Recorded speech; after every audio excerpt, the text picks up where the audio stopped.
영국의 표준어는 BBC 방송국 아나운서들이 구사하는 언어를 표준어로 삼고 있습니다. 또 일본의 표준어는 NHK 방송국의 아나운서들이 사용하는 언어를 기준으로 삼고 있습니다. 우리나라의 표준어는 사전에 보면 이렇게 적혀 있습니다. 서울을 비롯한 경기 일원에서 3대를 살았고 교양이 있으며 고등교육을 받은 점잖은 사람이 쓰는 말, 이게 표준어라는 거예요. 서울을 비롯한 경기 일원에서 3대를 살았다. 그런 분들은 좀 찾아볼 수 있을 것 같은데, 교양이 있으며, 얼마나 교양이 있어야 여기에 해당될까요? 또 고등교육을 받은 점잖은 사람이 쓰는 말, 얼마나 점잖해야 여기에 또 해당이 될까요? 이런 분이 이 자리에 혹시 계신지 모르겠습니다. 최근에 어느 방송인의 글을 읽다가 새롭게 발견한 사실이 있습니다. 누군가로부터 우리가 은혜와 사랑을 받았을 때 보통 우리는 어떻게 인사합니까? 감사합니다. 그렇게 인사를 하곤 합니다. 그런데 이 감사합니다 표현은 중국어 한자로 감사, 간시에 거기에서 왔다는 거예요. 그리고 감사하다는 뜻의 순우리말은 고맙습니다, 이 말이라는 거예요. 그 방송인이 언젠가 자기가 진행하는 프로그램에서 시청자 여러분 고맙습니다 이렇게 인사했더니 시청자들의 항의가 막 들어왔답니다. 왜 시청자들을 하대하느냐, 그런 의미로 막 항의를 하더래요. 보통 우리가 고맙습니다 이렇게 인사를 하면 뭔가 상대방을 가볍게 여기는 표현으로 느껴지고, 감사합니다 라고 인사를 해야 뭔가 정중하게 예의를 갖춘 인사로 받아들여진다는 거죠. 그 글을 읽으면서 우리가 아직 잘못 알고 있는 게 참 많구나. 그래서 계속 공부하고 계속 배우고 계속 다양한 경험을 쌓아가야 하겠구나, 그런 생각을 해보았습니다. 오늘 본문 말씀은 모세가 세상을 떠나면서 후계자 여호수아에게 그 사명을 인계하는 거룩한 장면이 기록되어 있어요.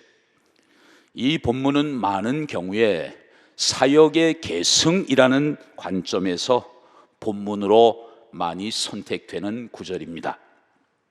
그런데 오늘은 늘 우리가 바라보는 그런 시각으로 이 본문 말씀을 보지 않고 옆에서 혹은 뒤에서 다른 시각으로 이 말씀을 살펴보고자 합니다.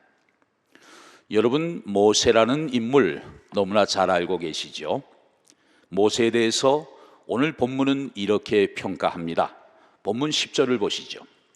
그 후에는 이스라엘에 모세와 같은 선지자가 일어나지 못하였나니 모세는 여호와께서 대면하여 아시던 자요. 모세가 누군지 아느냐? 하나님이 직접 대면하여 아시는 사람이다, 그렇게 극찬을 하고 있습니다. 그 모세는 여러분이 잘 아시는 것처럼 120년의 생을 살았습니다. 그의 생애는 40년씩 나누어서 크게 세 가지 기준으로 볼 수 있겠습니다.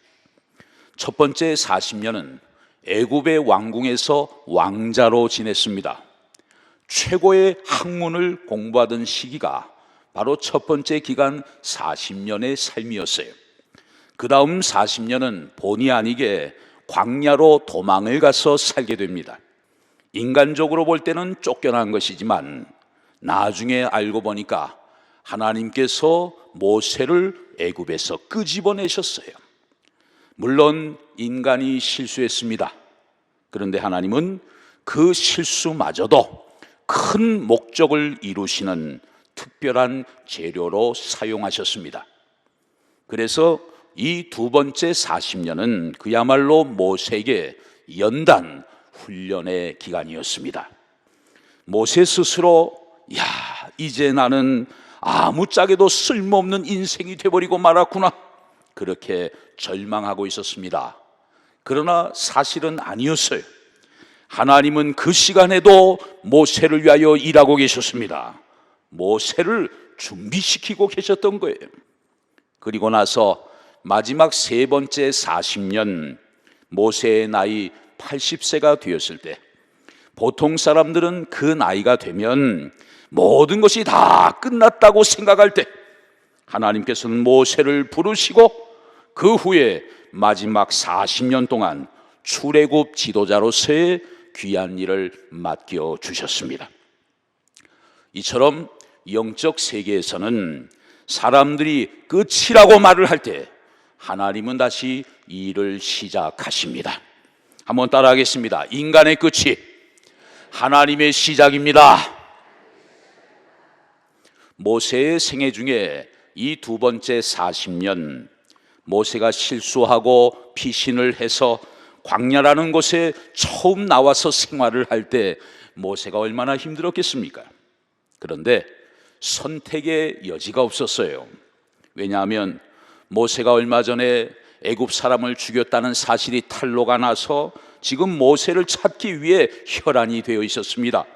다시 애굽으로 돌아갈 수도 없었어요. 그래서 어쩔 수 없이 하루 이틀 말 못하는 양들과 함께 생활을 하면서 미디안 광야에서 살게 되었습니다. 그러는 사이에 모세의 그 과격하던 성품도 양들처럼 온순하게 서서히 변해갔습니다. 그야말로 모세는 광야에서 성품 훈련을 받게 된 것입니다. 그러다가 시간이 흐르면서 사막의 환경에 대하여 모세는 자연스럽게 경험을 할 수 있었습니다. 날씨의 변화가 아침 저녁으로 어떻게 바뀌어 가는지, 사막의 지형이 어떻게 변해가는지, 또 길이 있다가도 그 다음 날에는 왜 갑자기 길이 사라지는지, 그리고 여기서 생존하려면 어떻게 해야 하는 것인지, 이런 것들을 모세는 광야라는 그 특수한 환경 속에서 서서히 익혀갈 수 있었습니다. 모세는 미디안 광야에서 40년간의 생활을 하면서 자신도 모르는 사이에 그의 손 안에 바로 광야의 지도가 들려지게 되었어요. 그래서 그는 이 광야의 상황을 너무나 잘 알게 되었고, 그런 모세를 하나님께서는 출애굽 광야의 지도자로 귀하게 사용하신 것입니다. 사실 백성들은 광야를 전혀 몰랐습니다. 광야에서 살아본 경험이 없기 때문이에요. 그런데 모세는 잘 알고 있었어요. 왜? 미리 살아봤기 때문입니다. 이미 광야 속에 적응이 다 되어 있기 때문이에요. 그래서 하나님은 그렇게 준비된 모세를 광야의 지도자로 귀하게 사용하신 것입니다. 그런데 한 가지 안타까운 사실이 있습니다. 모세는 광야까지만 쓰임을 받았어요. 애석하게도 그는 그토록 소망하며 바라봤던 그 가나안 땅에는 들어가지 못했습니다. 그냥 멀리서 약속의 땅을 바라보기만 했어요. 결국 백성들을 가나안 땅으로 인도하는 그 사명은 여호수아에게로 넘어갔습니다. 이것을 우리가 어떻게 이해해야 할까요? 여러분, 여호수아는 어떤 사람입니까? 모세와 함께 출애굽한 출애굽 1세대였습니다. 그리고 모세를 옆에서 돕는 사람이었습니다. 그런데 이스라엘 백성들이 출애굽하여 바란 광야 가데스 바네아에 이르러 진을 칠 때 하나님은 모세에게 이런 명령을 내리십니다. 자, 어떤 명령인지 민수기 13장 2절에 보면, 사람을 보내어 내가 이스라엘 자손에게 주는 가나안 땅을 정탐하게 하되 그들의 조상의 가문 각 지파 중에서 지휘관 된 자 한 사람씩 보내라. 자, 가나안 땅을 살피고 올 수 있는 정탐꾼들을 모아서 파견해라. 이게 하나님의 명령이었어요.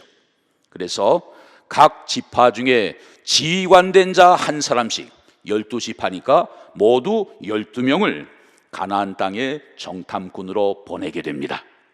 그 12명 중에 한 명이 바로 여호수아였습니다. 여호수아는 그 정탐꾼들과 함께 하면서 40일 동안 가나안 땅을 구석구석 다 살필 수 있었습니다. 그곳의 날씨는 어떠한지, 거기에 지형은 어떤지, 산은 어떻게 생겼고 골짜기는 어떻게 만들어져 있는지, 그곳에 사는 사람들은 키가 어느 정도이고 그들의 성곽은 얼마나 단단한지, 그리고 그 땅에서 나는 농산물들은 어떤 것이 있는지 아주 자세하게 가나안 땅을 두루두루 살펴보았습니다. 그 목적을 가지고 정탐을 하러 갔기 때문이죠. 그러면서 어느새 이 여호수아의 손 안에는 가나안 땅의 지도가 들려지게 됐어요. 예나 지금이나 하나님께서 역사하시는 모습을 살펴보면 그 손에 들려진 지도에 따라서 사람을 사용하신다, 그것을 발견할 수가 있습니다. 미안하지만 모세는 가나안 땅을 한 번도 밟아본 적이 없습니다. 그냥 약속으로만 받았고 마음으로만 늘 그리워했고 믿음의 눈으로만 그 땅을 바라보았습니다. 모세의 손에는 이전에는 애굽의 지도가 있었고 현재는 광야의 지도가 있었지만, 그러나 가나안 땅의 지도는 모세의 손에 없었어요. 그래서 하나님께서는 그 마지막 가나안 땅을 정복하는 일과 그 땅을 이스라엘 백성들에게 분배하는 그 사명을 모세가 아니라 여호수아에게 맡기셨어요. 우리는 여기에서 하나님께서 일하시는 중요한 원리를 하나 발견하게 됩니다. 하나님은 사람을 쓰실 때 그 손에 준비된 지도대로 쓰신다는 거예요. 여러분, 지금 모세는 세상을 떠나고 없습니다. 여호수아도 가고 없습니다. 그러나 그들을 그렇게 사용하셨던 하나님은 지금도 살아계셔서 여러분의 삶 속에서 동일한 원리를 가지고 지금도 역사하고 계시는 것이죠. 우리가 구약에서 모세와 여호수아를 생각한다면 신약에서는 우리가 베드로와 또 바울을 생각해 볼 수 있겠습니다. 하나님께서 두 사람 다 존귀한 전도의 도구로, 선교의 도구로 사용하셨습니다. 그런데 굳이 나눈다면 베드로는 주로 자신의 동족인 유대인들을 전도할 때 쓰임을 받았어요. 반면에 이방인들을 전도하는 일에는 바울이 주로 쓰임을 받았습니다. 사실 바울도 유대인이었죠. 아주 골수 유대인이었습니다. 그런데 왜 바울에게 유대인 전도를 맡기지 않으셨을까요? 우선 바울은 출생지가 길리기아 지방의 다소였습니다. 여러분, 제가 지금 바울의 고향이 다소라고 여러분에게 말씀을 드려도 여러분은 아무 감동이 없으신 표정이에요. 다소가 어디요? 그게 나와 무슨 상관이요? 성경에는 말씀의 배경이 대부분 다 생략되어 있기 때문에 그렇지요. 그러다 보니까 성경 구절 속에 깊이 감추어져 있는 의미를 우리가 찾는다는 게 참 쉽지 않아요. 그런데 성경 속에 굳이 기록하지 않아도 괜찮을 것 같은 바울의 출생지를 다소라고 그렇게 밝혀놓은 데에는 분명한 이유가 있지 않겠습니까? 그 당시의 세상은 정치적으로 헬라 제국을 정복한 로마 제국의 세상이었습니다. 그만큼 정치적인 파워, 군사적인 파워는 그 당시 로마가 다 지배하고 있었어요. 그러나 문화적으로는 로마의 문화와 함께 여전히 그리스, 헬라 문화가 지배하고 있었습니다. 그래서 그리스 로마 문명, 또 그레코 로망, 그런 말을 오늘날에도 같이 쓰고 있는 것이죠. 그 당시 문화적인 파워와 영향력은 사라진 나라 헬라 그리스가 여전히 강했습니다. 그런데 그 그리스 헬라 문화의 중심지가 어디냐? 바로 바울이 태어난 다소였어요. 그러니까 바울은 태어날 때부터 개방된 문화적 환경 속에서 성장하게 된 것입니다. 여러분, 하나님은 유대인 선교를 바울에게 맡기지 않으셨습니다. 또 이방인 선교를 베드로에게 맡기지 않으셨습니다. 베드로에게는 유대인을, 바울에게는 이방인을 맡기셨습니다. 왜? 하나님은 준비된 그릇대로 사람을 사용하시기 때문이에요. 이런 면에서 볼 때 우리 하나님은 참 꼼꼼하신 분이구나, 그런 생각을 해봅니다. 하나님께서는 지금도 각 사람을 준비하고 계십니다. 그리고 준비된 그릇대로 일꾼들을 사용하십니다.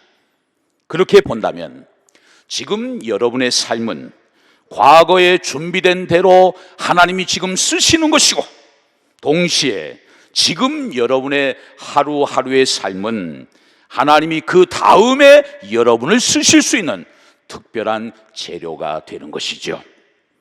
그러므로 우리는 하루하루를 함부로 살면 안 됩니다.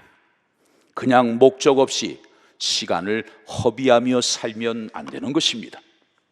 하나님께서는 지금도 여러분의 삶 속에서 일하고 계십니다.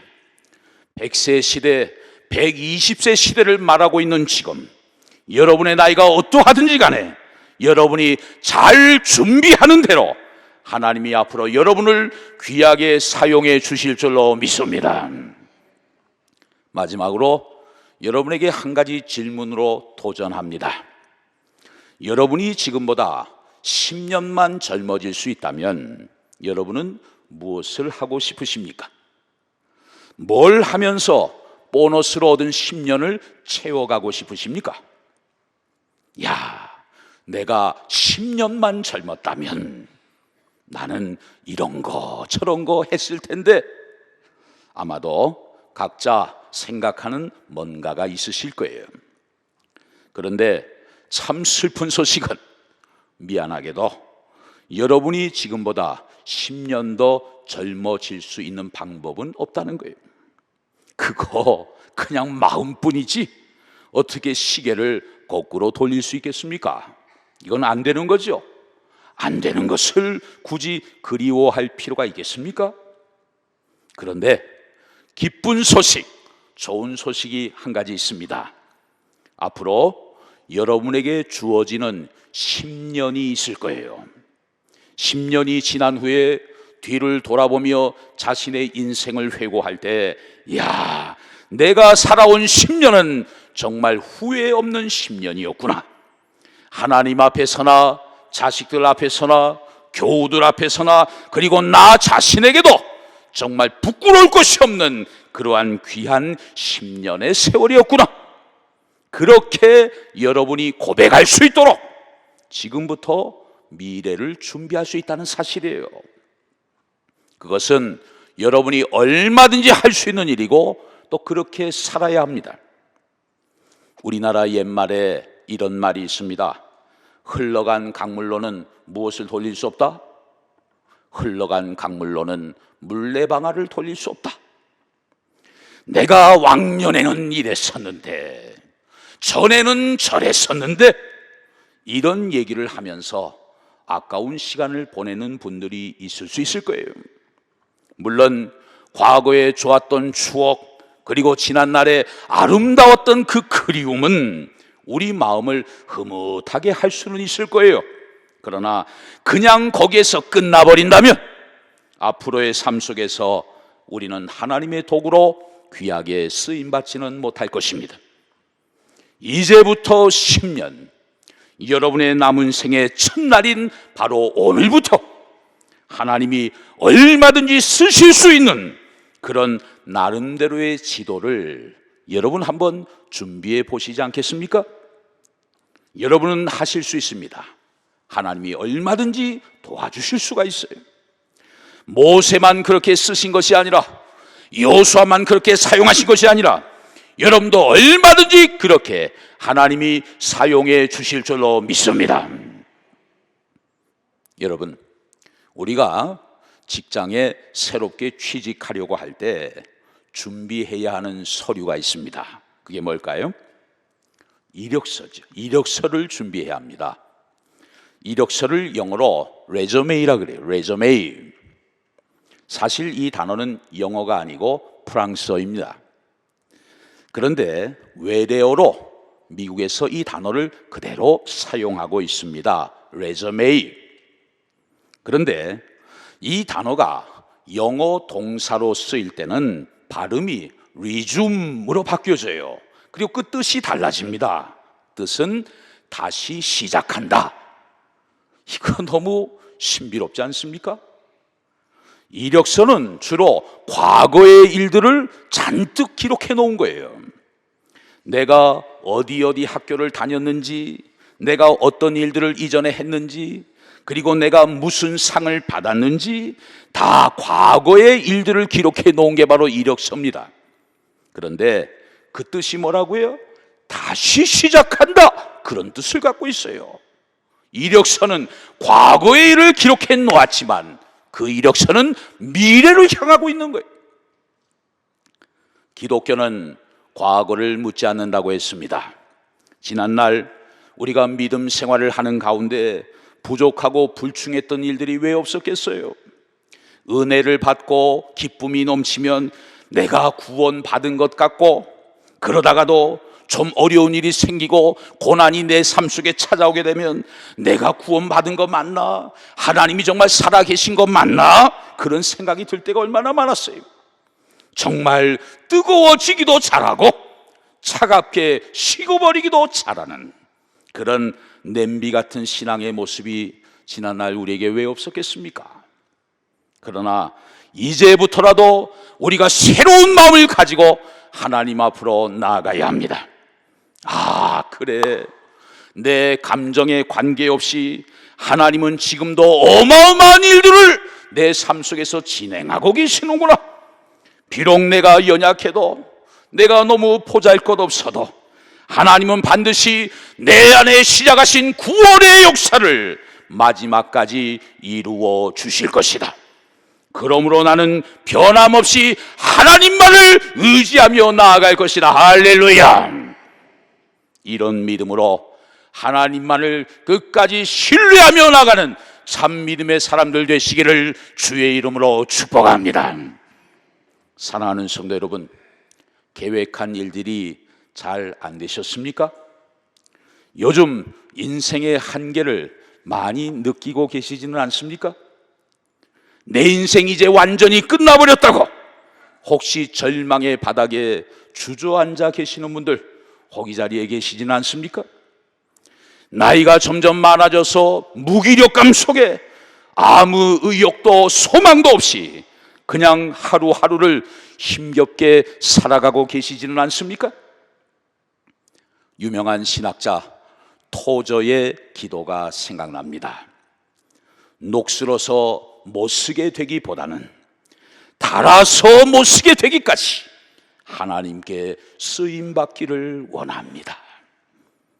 녹슬어서 버림을 받기보다는 닳아서 못 쓰게 되기까지 내가 하나님 앞에 끝날까지 쓰임받기를 원합니다. 이제 내 인생 끝나버렸다고 생각하지 마시고 오늘 이 말씀을 듣는 여러분 모두 5년 뒤, 10년 뒤를 생각하면서 다시 새로운 마음으로 공부하고 배우고 말씀과 기도의 영성을 잘 준비해서 남은 생에 하나님 앞에서 더 귀하게 쓰임받으며 살아가는 복된 저와 여러분들이 다 되실 수 있기를 주의 이름으로 축원합니다.